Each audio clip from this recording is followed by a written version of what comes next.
Welcome back to the workshop, everyone. Eric here from Exhale, and today we're doing a video about how to rig a breakaway setup on your spear gun.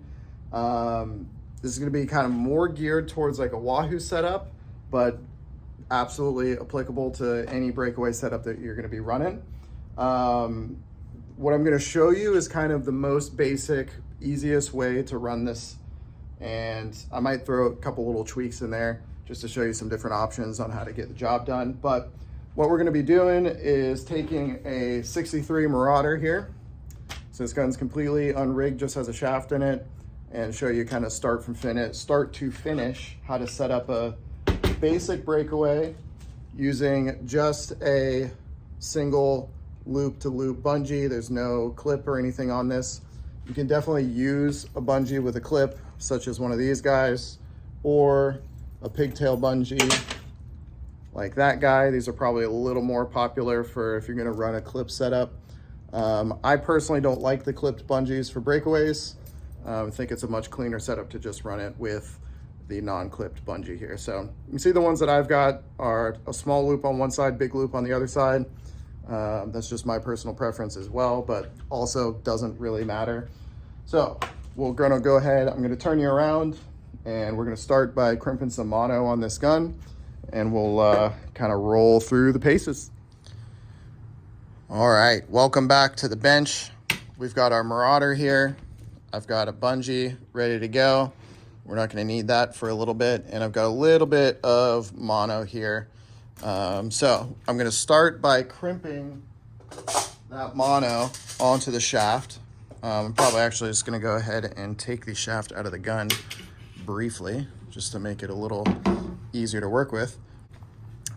So first things first, I'm going to crimp this on here. I'm not going to get too in depth on the specifics of crimping because it can be a little bit of a touchy subject for some people, but just make sure you're using the right size crimps for the line that you're using. That's going to be the biggest thing, and that you're using the right size crimping tool for the job. One thing I like to do, grab a lighter real quick. I do like to melt the end of my mono a little bit.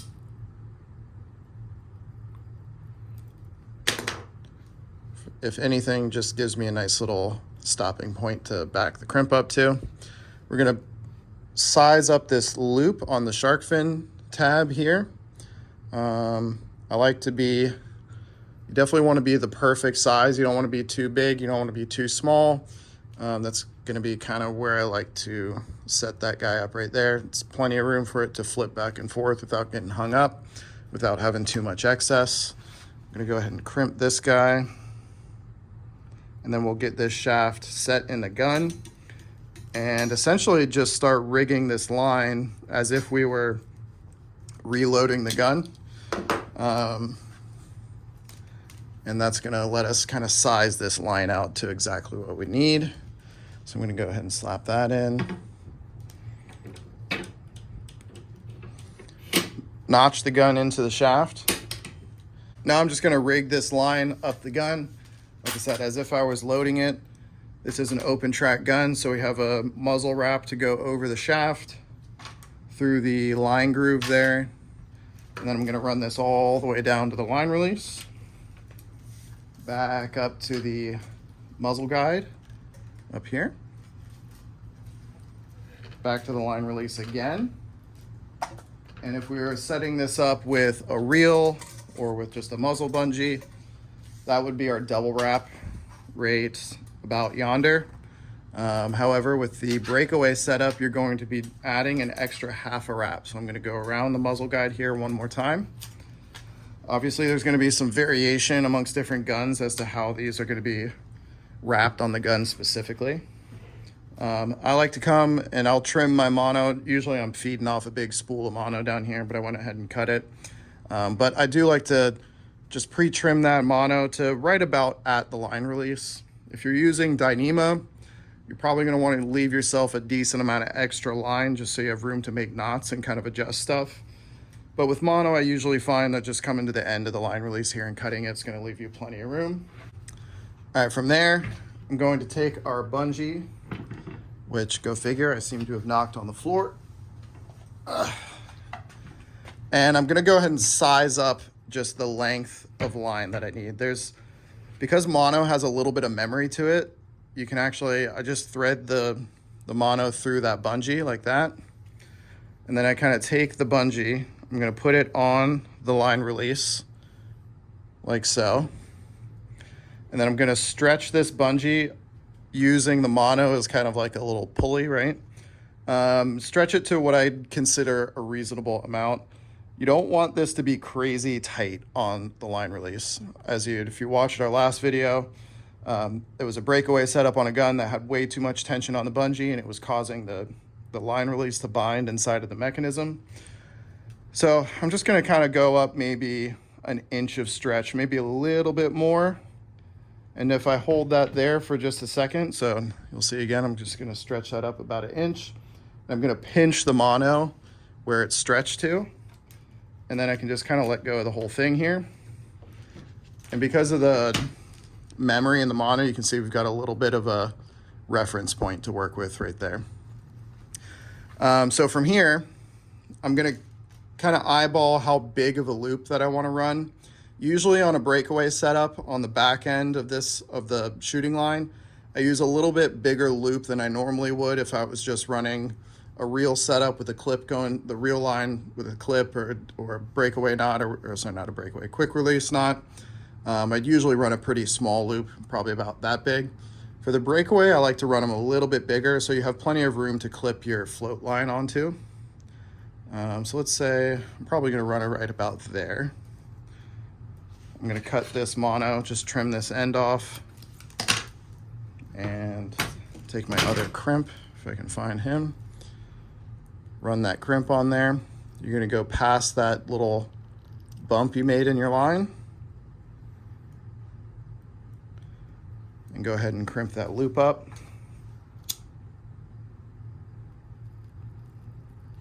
Now, one thing that I am doing here, I did take the bungee off of the loop. You can crimp the bungee into the loop if you want to. I actually do like a little hitch to add the bungee on after the fact. That way I can replace it easily if I wanted to for whatever reason. But you can definitely just crimp this permanently onto the loop if you wanted to. I like doing the little hitch, which I'll show you right now. All I take is this guy, come around, loop it through itself. Again, I'm running the long end towards the line release here. Just loop it all the way through itself. That's all it takes. Get you that little setup there. And that is what I like because it actually bites down on the line a little bit and it's not gonna slide around quite as freely. Although it's definitely gonna move to a certain extent. Just gives you a little bit of bite on there. And honestly, that's pretty much the whole setup right there. So I'm gonna go ahead and re-rig this. All right, so we're gonna go around the muzzle like so to the line release, back up to the front. There's our double wrap, and then the last one is our extra half wrap. And I'm just kind of holding tension on that shooting line the whole time I'm rigging it. And then we're gonna take our bungee here. I just take one finger, pull it back over the line release and pop it on. And that, as it is a 100% functional breakaway system. So what you would do from here, you would take your float line. Let's just grab something here to clip with.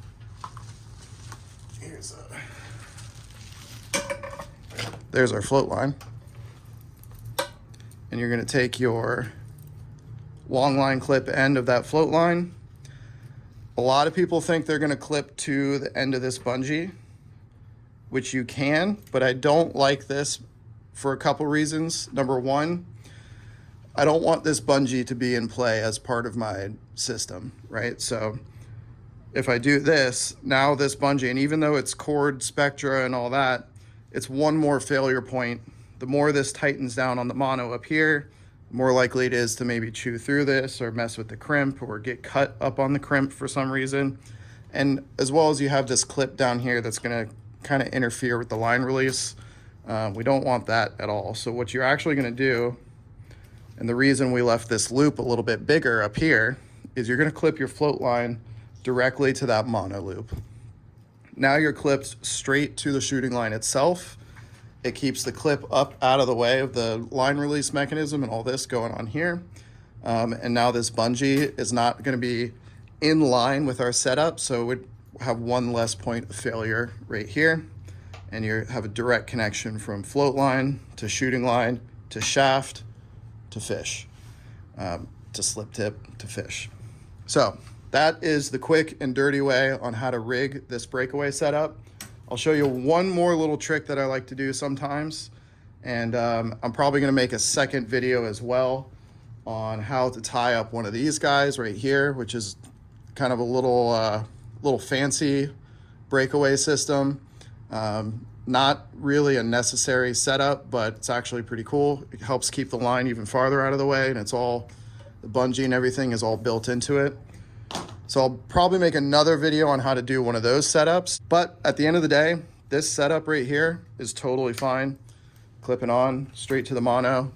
It's clean, it's easy, there's not a lot of parts going on, and it's just a good, strong, basic connection. So there's your quick rundown on kind of the base breakaway setup. This is a great Wahoo rig, and this gun in conjunction with the breakaway float line and a slip tip is going to be your best chance at landing Wahoo. They tend to be obviously such a soft fish, so I've always told people, a lot of people come in, they want to rig up a Wahoo gun, but they want to shoot reels and they want to shoot floppers or double floppers. And it's not that it can't be done, it definitely can be done. People do it all the time. But for me, I'm spending so much time usually looking for Wahoo. It's a good friend of ours that I always use a little saying that he has, that when it comes to shooting Wahoo, you got to soak for the stoke. If you've listened to the podcast in the past, you've heard us say that before. But basically, it just takes a lot of time sitting in the water until you finally get a shot on a Wahoo. And when it comes down to that, I want to set my gear up to maximize my opportunity, to capitalize on that one opportunity that I might get. So that's what it comes down to for me. So I'm going to be running a full breakaway with a slip tip, everything to maximize that opportunity. So thanks for watching this video, guys. Let us know what you think of this setup and if you would do anything differently. Or if you want to see any specific rigging videos, just let us know in a comment down below. We'll make another video on how to do a little bit fancier setup, but like I said, this gets it done 100% of the time. And make sure to check out our website, exhalespearfishing.com.